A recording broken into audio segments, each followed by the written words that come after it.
Good morning, everybody. Guys, it is Wednesday, April 10th. Welcome back to the channel, and we have something really exciting for you guys. We just took delivery of a 2006 Mercedes E320 Diesel. Now, for those of you guys that don't really know much about the Mercedes world, Mercedes has been making diesels for a very long time, and they're actually really good at it. And the 06, some of the older years, are known to be some of the best available. They genuinely will run forever, and we took this one in with 80,000 original miles. We're going to jump to that car in just a moment, but I want to give you an honest opinion of this vehicle I just drove home. This is our 2014 Ford Explorer Limited. 3 rows of two-tone leather seats. I'll show you here. Good looking vehicle. I'm going to be honest with you guys. I hate driving this car. I genuinely despise driving this vehicle. I don't like anything about it really, which is crazy because I love driving the Ford Edge. There's nothing positive I can really think of to say about this car other than that, like, maybe it's just got nice features, but I've just noticed the thing has almost no power delivery. It drives literally like a dumpster with wheels, and I don't love that the dash and everything seems like very far out. So I'm about like 5'10", right around. Not a super tall guy. If I stick my hand out in my comfortable seating position, I am just barely touching the dash, and the dash goes way out here, and it's just weird. The car feels like this dash kind of layout. It's kind of like you're driving like a bayliner or something, like a boat. I mean, this thing, I just don't like it. I don't like how you feel in this vehicle. Like the way that the dash is, the roof line, it feels like I am way sunk back in this car, and I do not like that feeling. I feel the same way driving the new Chevy Blazer. Drove a brand new Chevy Blazer, absolutely hated it. It literally feels just like this. This thing feels longer and wider than a Tahoe does, and I've driven tons of Tahoes, Escalades, and Yukons. I just don't like this car. I don't like it so much that I'm going to reduce the price of this car just to make it go away. Not to say this is a bad car. Mechanically, this car is perfectly fine. It runs, drives, shifts, and maybe this is somebody's flavor, but I can tell you I will not buy another one of these vehicles. Unless it was stupid cheap and in nice shape, I would not want to buy one of these. I certainly wouldn't drive another one. I can't find anything positive to say about the driving experience of this car. So there's my honest opinion. I don't like it. There's nothing I like about this car really, outside of just some of the creature comforts that it has. I mean, it has leather, it has Bluetooth, has heated and cooled seats. So does that thing over there. You know, that Kia Sorento.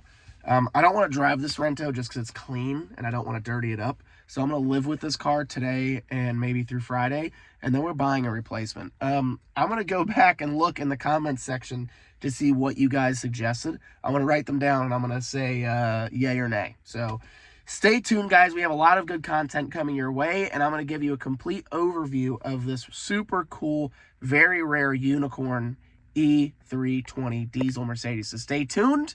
We got good content coming your way. All right, guys, so in my hands is the golden key. Also, our garage is damn near completely empty, but the golden key to arguably one of the most reliable vehicles that you could probably own. 2006 E320 Diesel. I mean, the thing just looks perfect. Now, I'm not retailing this car. I'm actually wholesaling it to another dealer in South Florida. We haven't received any paperwork yet, but I'm thinking it's going to be gone today. Let's see here.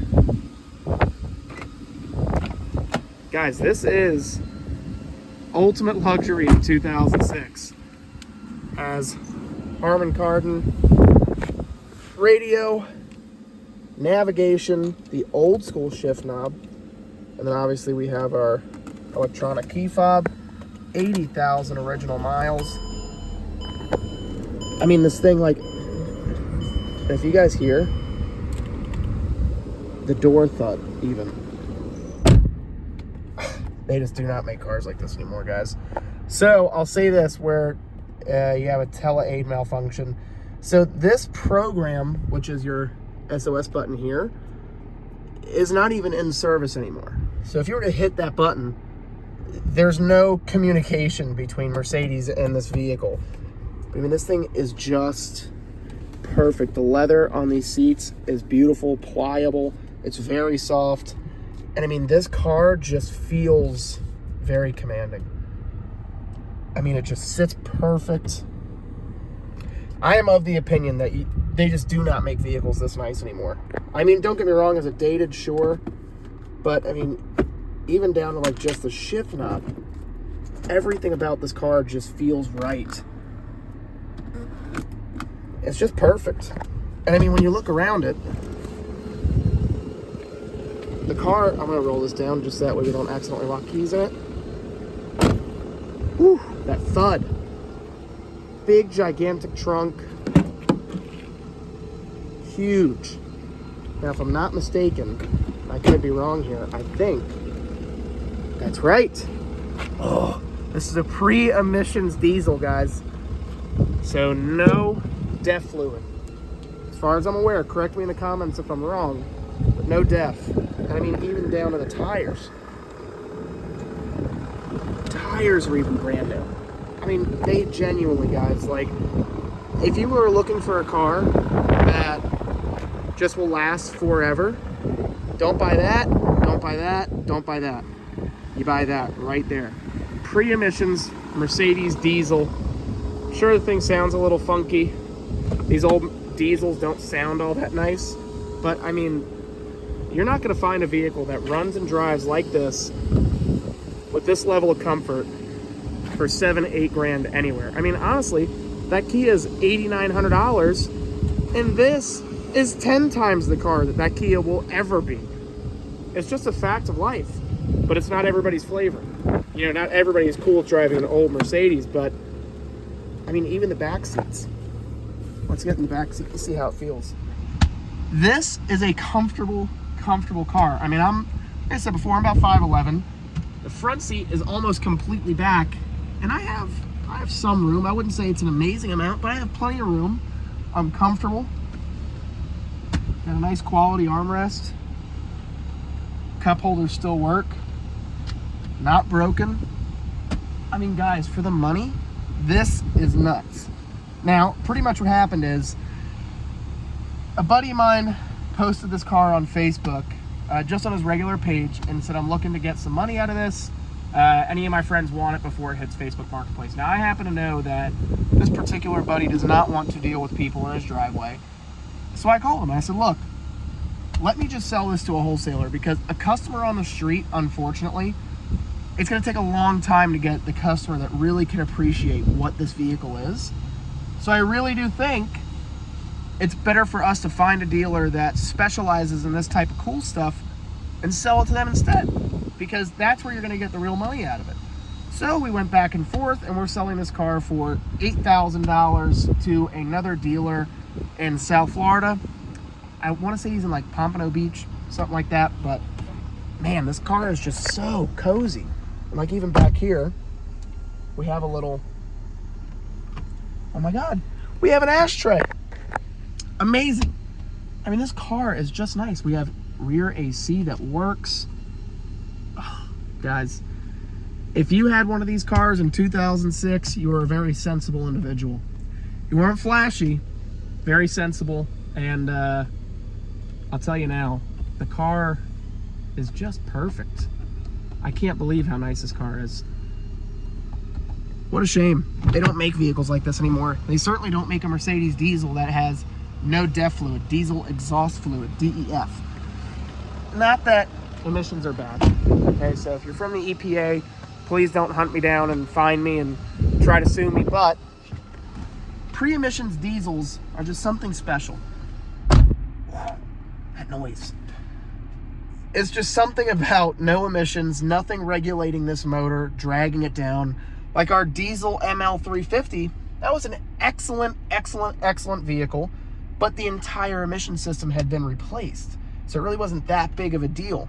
On this vehicle, there were no emission systems. And I tell you right now, if you go on to Facebook Marketplace or Craigslist in your area, you will find a good handful of these particular Mercedes E320s from these years, like pre-2008. Like 2008, I think, is when they had to start using the diesel exhaust fluid. But if you look around, you'll see these commonly with over 200,000 miles that are still running and driving for their owners. Like, they are still viable vehicles to own. So I'd say at 80,000 miles, this is a 300,000 mile car as long as it's kept up with. And it's really not all that bad. Now, if I was a guy that could drive something with maybe a little less features and be happy with it, I would drive this. But I just like cars with a little more features. Bluetooth, stuff like that. Sounds petty, but I'm on the highway a lot, and having those types of features are really important to me. In addition to, you know, push-button start and some other creature comforts. It's the little things, but I pretty much drive for a living, as you guys know. So I like to have those features. That's the only reason I'm not driving this. If this was a 2012, I would own, well, if this was a 2012 with low miles, I would drive this too. No problem. But it's an 06, so we are selling it to a wholesaler. Quick update on some of the other vehicles we have here. So we just sent 3 cars to Mannheim, Daytona Beach. They don't really hurt cars, but anytime I have something that ages here for a long time, I just want it to go away. Again, parlay from yesterday's video, all these cars are little mini checking accounts, and if it just sits here, I don't make anything. So I'd rather just cash out on my capital and move on. Even if it's break even, I lose $100, I really don't care. So we're gonna go and see if this guy's gonna take this vehicle. I mean, guys, it even has the original owner's manual, all of the service invoices. I mean, this car is pristine. So we're gonna go see if we can try to get the purchase order signed and see if we can get a wire in and get paid for this thing, because I am not getting, you know, this customer a check until I get paid, and I really don't want this thing sitting here endlessly forever and ever for no reason. So that being said, we're gonna go and check and see what is going on with our wire, and then we're gonna go and try to figure out if we have any more cars coming in. I think we might. All right, so our 3 cars are about to run through. So we got the Subaru, the Mercury Milan, and that Jeep Patriot. That thing I think needs a tranny. That's just an aged unit. And the Subaru's not bad. It's just more than I wanted to deal with. So let's see what they bring. Let's see what we got. Come on now. Give me some money.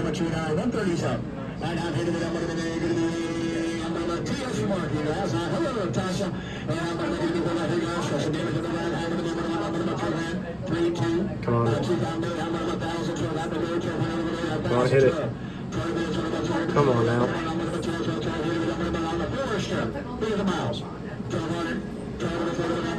Oh no. Oh god. This is not good. Oh, fuck. Alright. So, motherfucker.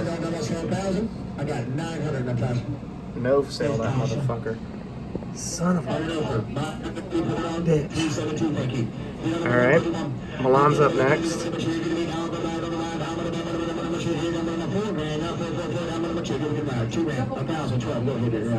Damn. It's a one owner.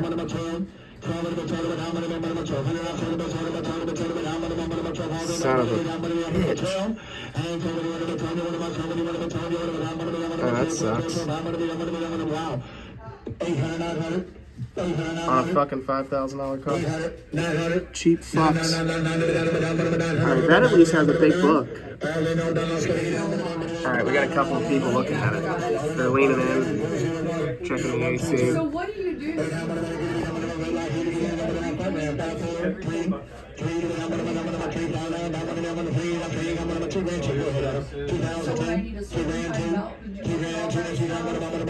And it's got a $5,400 book.